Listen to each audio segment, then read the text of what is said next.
कृषि भूगोल में हमें देखना है एक तो वान थ्यूनेन का कृषि अवस्थिति सिद्धांत और भारत में हरित क्रांति और कृषि वानिकी की भारत में मेहता।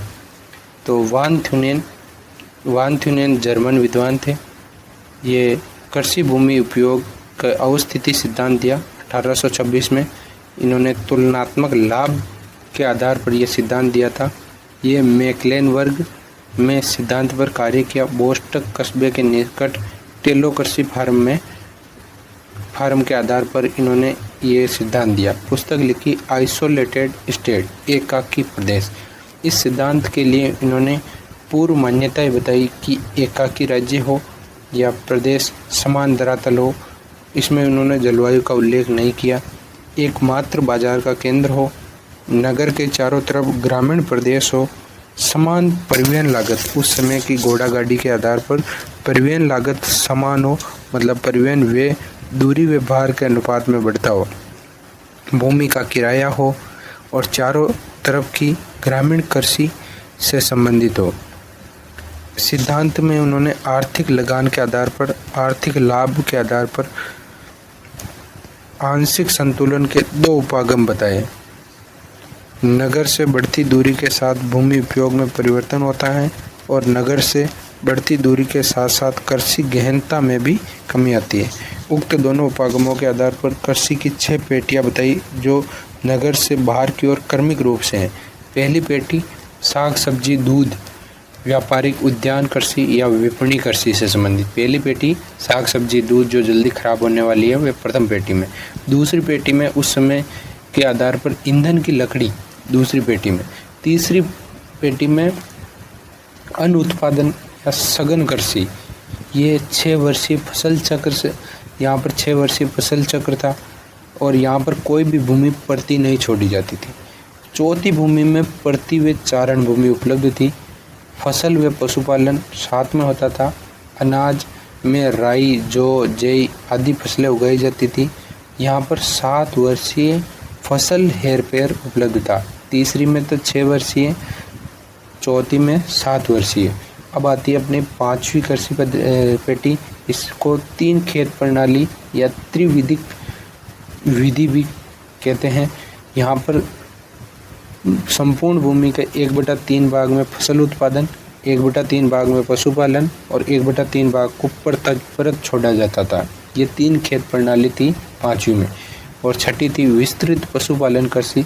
यहाँ पर मांस, चमड़ा, दुग्ध उत्पाद हेतु विस्तृत पशुपालन कृषि की जाती थी। पहली हो गई साग सब्जी जो जल्दी खराब होने वाली व्यापारिक उद्यान विपणन, और दूसरी ईंधन की लकड़ी, तीसरी अन्न उत्पादन सघन कृषि 6 वर्षीय फसल चक्र यानी प्रति यहाँ पर नहीं छोड़ी जाएगी। चौथी में प्रति व चारण भूमि होगी, 7 वर्षीय फसल चक्र होगा। 5वीं में 3 खेत प्रणाली या त्रिविधिक प्रणाली, 1/3 भाग पर फसल उत्पादन, 1/3 पर पशुपालन और 1/3 पर प्रति भूमि छोड़ी जाएगी। और छठी में विस्तृत पशुपालन कृषि यानी मांस, चमड़ा, दुग्ध उत्पाद हेतु। 7वीं पेटी को बंजर पेटी बताया गया क्योंकि इतना दूर अगर हम उत्पादन करेंगे तो उससे हमें लाभ नहीं प्राप्त होगा। सिद्धांत में संशोधन किया। यदि नगर क्षेत्र में दूसरा नगर विकसित हो जाए तो उसके चारों ओर भी कृषि पेटियों का विकास होगा। यदि कृषि क्षेत्र में नदी बहती है तो लंबाकार आकार में कृषि पेटियों का विकास होगा। अन्य तथ्यों में हम देखें तो जैसे ओजोनासन, इस सिद्धांत को उन्होंने संशोधित रूप में प्रस्तुत किया और यूरोप पर लागू किया और इसी के साथ उन्होंने उत्तर अमेरिका में भी लागू किया। मोहम्मद शफी ने कोली तहसील अलीगढ़ में लागू किया। भारत में सर्वप्रथम कृषि पेटी पर कार्य किया मोहम्मद शफी ने। एक थे जुंजार सिंह व ध्यान कौर, ये पंजाब में इस सिद्धांत को लागू किया। ये सिद्धांत भारत में उत्तरी मैदान क्षेत्र में लागू हो सकता है।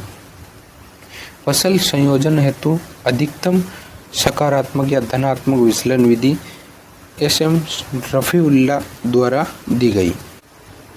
अगला आता है अपने भारत में कृषि वानिकी का महत्व एवं क्षेत्र पूछा गया।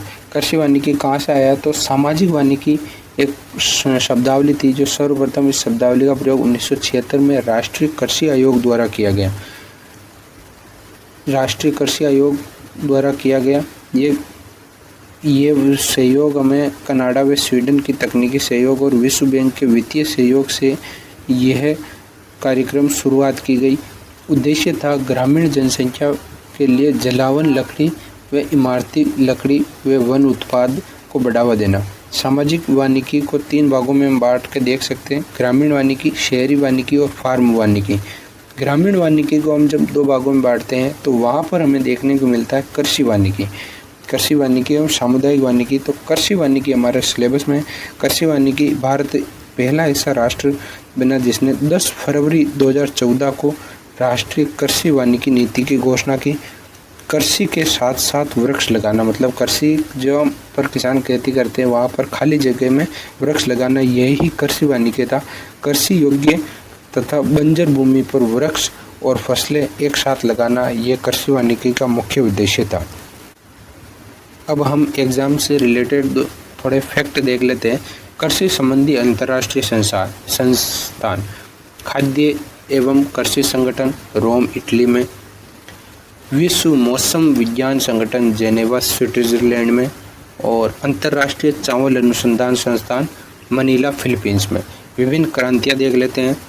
हरित क्रांति, कृषि, श्वेत, दुग्ध, लाल, मांस टमाटर से, गोल, आलू से, रजत, अंडा से, नीली, मत्स्य से, गुलाबी, झींगा उत्पादन से, पीली, सूर्यमुखी या तिलहन से, स्वर्ण या सुनहरी, फल उत्पादन से, इंद्रधनुषी, कृषि संबंधी समग्र क्रांतियों को सम्मिलित करते हुए, भूरी, उर्वरक से, कृष्ण क्रांति, खनिज तेल से, अमृत, ये नदी जोड़ों से संबंधित क्रांति है, सदाबहार या सेकंड हरित क्रांति, टिकाऊ कृषि उत्पादन या उत्पादन को 2 गुना करना था।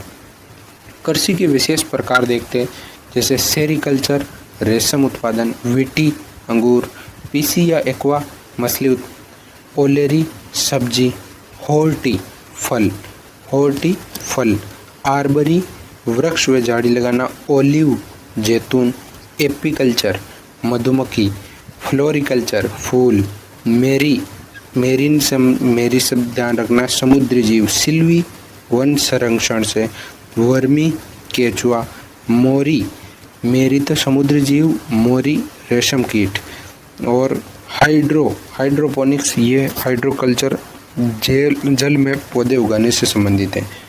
अब देखते हैं हम भारत में हरित क्रांति। भारत में हरित क्रांति से संबंधित हम पहले विश्व स्तर से आएंगे, फिर बाद में हरित क्रांति की शुरुआत कैसे हुई ये हम देखेंगे। विश्व में हरित क्रांति के जनक नॉर्मन ई बोरलॉग को माना जाता है। पहली बार हरित क्रांति शब्द तो दिया था डॉक्टर विलियम गेट ने, लेकिन हरित क्रांति का जनक हम मानते हैं नॉर्मन बोरलॉग को। भारत में हरित क्रांति का जनक MS स्वामीनाथन को मानते हैं। भारत में हरित क्रांति की शुरुआत 1966-67 में खरीफ की फसल मुख्यतः चावल से मानी जाती है। भारत में हरित क्रांति तीसरी पंचवर्षीय योजना में के कार्यों का परिणाम थी। खरीफ की फसल चावल से शुरुआत थी 1966-67 में, और तीसरी पंचवर्षीय योजना जो 1961 से 66 थी, इसी का परिणाम थी हरित क्रांति। हरित क्रांति के लिए उत्तरदायी कारक क्या थे? तो उत्तम किस्म के बीजों का प्रयोग, ये प्रमुख कारक था। उत्तम किस्म के बीजों का प्रयोग यानी संकर हाइब्रिड बीजों का प्रयोग करना था। सिंचाई सुविधाओं का विकास करना था। उर्वरकों का प्रयोग करके उत्पादन बढ़ाना था। कीटनाशक दवाओं का प्रयोग करके फसल नुकसान को बचाना था। किसानों को साख यानी ऋण की सुविधा उपलब्ध कराना था। नई तकनीकी आधारित कृषि डेवलप करना था। हरित क्रांति का परिणाम यह निकला कि खाद्यान्न उत्पादन में अप्रत्याशित वृद्धि हुई, जिसमें 2 प्रमुख फसलें विशेष रही, जैसे गेहूं में हाइब्रिड बीज हमने मेक्सिको से लिए थे और चावल हाइब्रिड बीज फिलीपींस से लाए थे। हरित क्रांति के प्रभाव क्या रहे थे? सकारात्मक भी है, नकारात्मक भी है। सकारात्मक, भारत खाद्यान्न में आत्मनिर्भर हो गया। किसानों की आय में वृद्धि हुई, मुख्यतः चावल व गेहूं उत्पादक वाले किसानों की आय में वृद्धि हुई। नकारात्मक क्या रहा? तो क्षेत्रीय प्रादेशिक असंतुलन हो गया, जैसे पंजाब के किसान अमीर हो गए, बाकी किसान गरीब रह गए। गेहूं उत्पादन क्षेत्र विस्तार से अन्य फसलों के उत्पादन में कमी आई, जैसे दलहन, चना, इससे दालें महंगी हो गई। अधिक सिंचाई से यानी सेम वाटरलॉगिंग या जलाक्रांता की समस्या आई थी। इसके बाद देखते हैं हरित क्रांति का शुरुआत। हरित क्रांति की शुरुआत का श्रेय रॉकफेलर और फोर्ड फाउंडेशन द्वारा माना जाता है। 1950 में मेक्सिको में गेहूं की अधिक उपज वाली किस्म तैयार की गई। 1960 में मनीला फिलीपींस में चावल के वर्ण संकर बीज तैयार किए गए, जिनमें 2 बीजों के संकरण किया गया, इंडोनेशिया और ताइवान के बीजों से। 1959 में फोर्ड फाउंडेशन के सुझाव के परिणाम स्वरूप 1960-61 में भारत के 7 जिलों में IADP integrated agriculture development programme सघन कृषि जिला कार्यक्रम का प्रारंभ किया गया। इसको सफल होता देख 1965 में IAAP देश के 114 जिलों में मतलब सघन कृषि क्षेत्र कार्यक्रम की शुरुआत किया गया और इसको सफल होता देख फिर बाद में पूरे भारत में हरित क्रांति की शुरुआत की गई 1966-67 में। 2 चरणों में शुरुआत हुई। फर्स्ट चरण 1966-67 में और सेकंड चरण था 1983-84 में। सेकंड चरण में हमने इसका विस्तार किया, पूर्वी भारत, पठारी व तटवर्ती क्षेत्रों तक इसका विस्तार का प्रयास किया। सेकंड चरण में हमें चावल व मोटे अनाज का उत्पादन बढ़ाना था, दलहन व तिलहन का उत्पादन बढ़ाना था, शुष्क कृषि को बढ़ावा देना था, सिंचाई व जल प्रबंध के में सुधार किया गया, जैव उर्वरक को बढ़ावा दिया गया और प्रादेशिक समानता का प्रयास किया गया। द्वितीय सदाबहार हरित क्रांति ये 2006 से प्रारंभ हुई। नई राष्ट्रीय कृषि नीति 28 जुलाई 2004 को भारत सरकार द्वारा लाई गई। इसके मुख्य उद्देश्य थे देश की जनसंख्या को भोजन व पोषण की उपलब्धता, औद्योगिक आधार के लिए कच्चा माल उपलब्ध कराना और निर्यात के लिए अधिशेष कायम करना। ये नई राष्ट्रीय कृषि नीति के उद्देश्य थे। अब हम देखते हैं भारत में स्थानांतरित कृषि के क्षेत्रीय नाम। यह हमें क्वेश्चन पूछा जाता है तो इसको हम यहीं याद कर लेंगे। जैसे जूमिंग तो उत्तर पूर्वी भारत में, बेवर ये MP और छत्तीसगढ़ में बेवर। उसके बाद पोदू कहते हैं हम आंध्र प्रदेश में, पोनम केरल में, दिप्पा और पेंडा ये दक्षिण भारत में गोंडों द्वारा इस शब्द का यूज लिया जाता है। कुमारी कहते हैं हम पश्चिमी घाट में, खील हिमालय क्षेत्र में और वालरा राजस्थान में 2 तरह की होती है, दजिया और चिमाता पहाड़ी भागों के ऊपरी हिस्सों में और दजिया मैदानी भागों में होती है।